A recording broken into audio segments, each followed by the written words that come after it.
The News Day continues here on One News Now. I'm Sean Yao. The NDRRMC is on red alert in preparation for Tropical Storm Paeng. Let's discuss developments and preparations on Paeng with NDRRMC spokesperson Rafi Alejandro. Sir, good afternoon. Thank you for joining us. What else do we know about these reported deaths in Maguindanao? I think the count has now climbed to 31. Could there be more fatalities?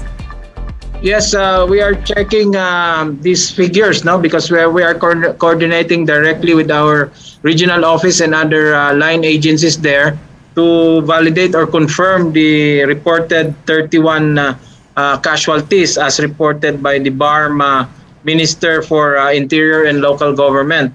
So we are doing our best to have this confirmed, and at the same time we have mobilized the armed forces, the 6th Infantry Division, to assist, including the police, to assist the BARMM government in doing response operations in those areas that were heavily affected by this weather disturbance.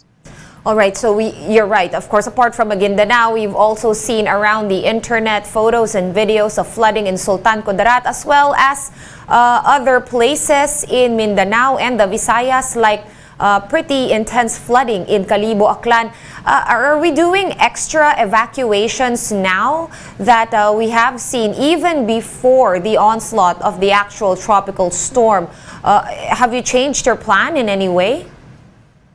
Yes, we have been doing a preemptive evacuation in preparation for Paeng.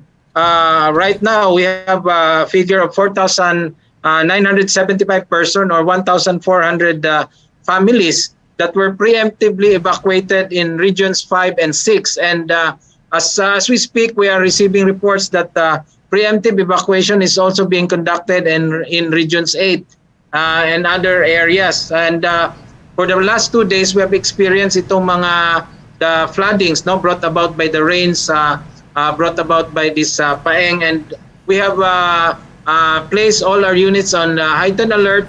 And as you can see, the rain bands has reached as far as Mindanao. And of course, we are preparing Central Visayas and Northern Luzon for this for the arrival of Paeng. But even before the landfall, which is expected tomorrow in somewhere in the Bicol area, we have already some reports that 34 roads and some 3 bridges are made not passable, and then we have 17 LGUs suspending work, and close to 170 LGUs suspending classes because of this typhoon Paeng. And we are still receiving numbers as far as stranded passengers. So far we have 200 because 7 ports or seaports in Region 5 and Region 6 have ceased operations because of the typhoon signal raised, and some of our port operations or sea travels has been suspended.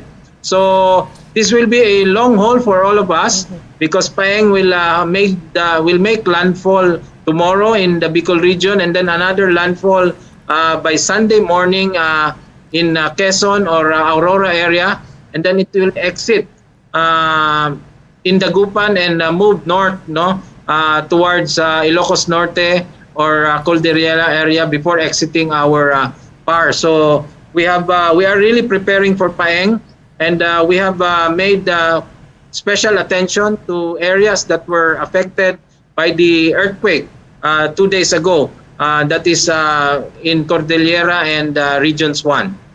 Right. I was going to ask you about Abra.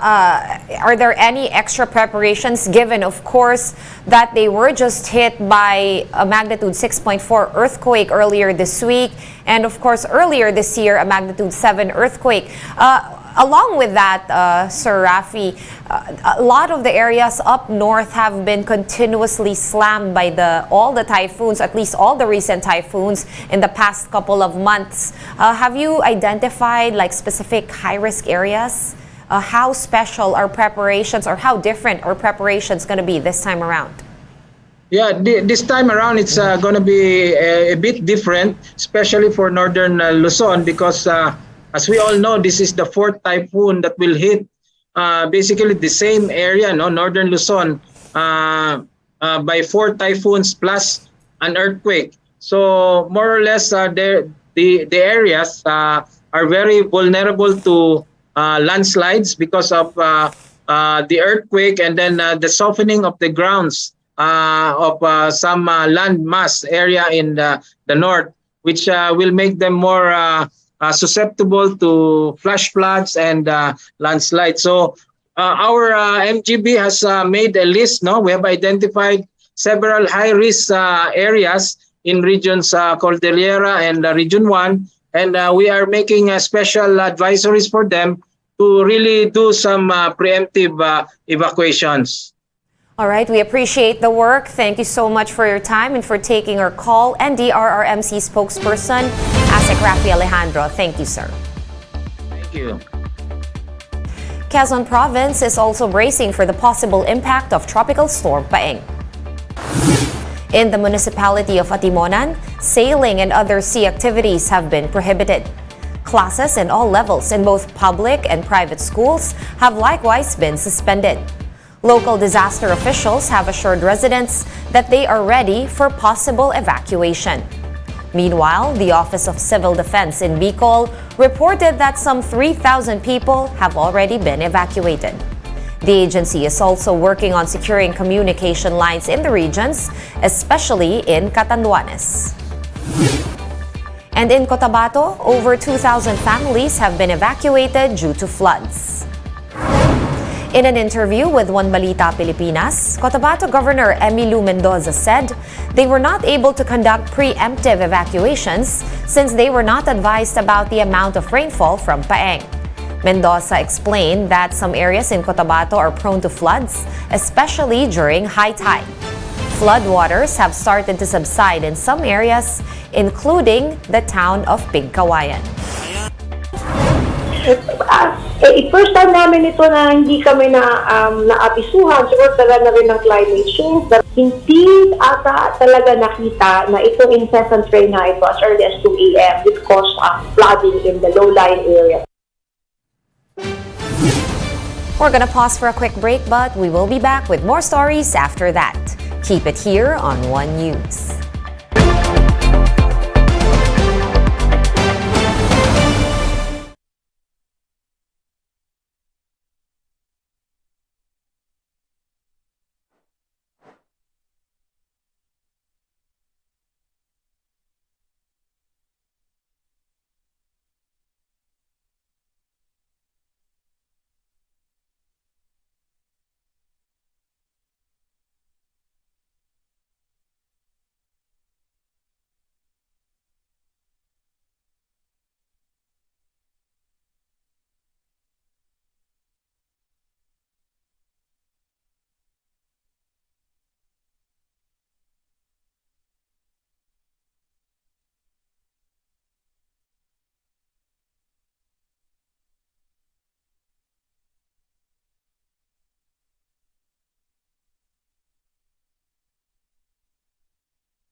Shot post Gerard.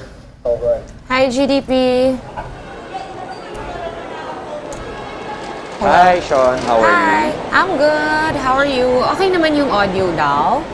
You're asking. Yup, ready.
You're still watching One News Now. I'm Sean Yao. Some commuters headed home for the long weekend were left stranded after trips were canceled due to Tropical Storm Paeng. We have Gerard de la Peña over at the Parañaque Integrated Terminal Exchange, or PITEX, for an update. Hi Gerard, how are things going over there? Well, Sean, passengers looking to go home to their provinces for the long weekend and the holidays have started to come here in PTEX. They were so excited for the undas, but this excitement eventually wore off after trips were cancelled due to the bad weather. At around 12 noon today, about 50 passengers on board a bus trip going to Oriental Mindoro were asked to alight. They were then informed that buses are no longer allowed to board Ro-Ro vessels heading to Mindoro. Due to the rains brought by TS Paeng, authorities saw it unsafe for vessels to continue with their trips. The PTEX management said that 19 trips going to 7 routes have been cancelled. These include trips to Mindoro, Iloilo, Maasin in Southern Leyte, Ormoc, Davao, and Bagamanok in Catanduanes. The PTEX management initially expected foot traffic to reach over 150,000 today, higher than the 120,000 recorded in the past 2 days. Meanwhile, the Land Transportation Office, or LTO, made rounds at the PTEX this morning to conduct surprise drug tests on bus drivers. This is done to ensure that buses and their drivers are fit to go on long trips. LTO Chief Chofilo Guadis III said one of the 50 drivers tested turned out positive for illegal drugs. One bus was also found to have recapped tires, which is not recommended for long drives. The LTO and the LTFRB said there are enough buses to ferry passengers to the provinces. The agencies also assured bus operators that they will be ready to issue special permits throughout the weekend if needed. Sean, there are about over 500 stranded passengers here in PTEX as a result of trip cancellations. But the PTEX management said that they can stay here in the terminal until schedule of trips resume back to normal. Sean. All right, thank you so much for that update. Gerard de la Peña reporting to us live from the PITEX in Parañaque. Let's now take a quick look at today's other top stories. Health workers staged a protest against the appointment of former Police Chief Camilo Cascolan as Health Undersecretary. The group says that the DOH needs officials with medical backgrounds, especially since the agency still does not have a health secretary. The Mactan Cebu International Airport has resumed full operations 5 days after a plane overshot its runway. However, at least 4 domestic flights have been canceled today due to bad weather. Former Corrections Chief Rafael Ragos is present in today's hearing on the drug charges against former Senator Laila de Lima. Ragos has been allowed to formally testify after recanting his allegations against De Lima in May of this year. For more updates, visit News 5, The Philippine Star, and Business World online. Visit our website, onenews.ph, for more in-depth analysis. You can also catch One News on Signal Play. Register for a free account at www.signalplay.com and stream One News Live anytime, anywhere. I am Sean Yao. We are One News.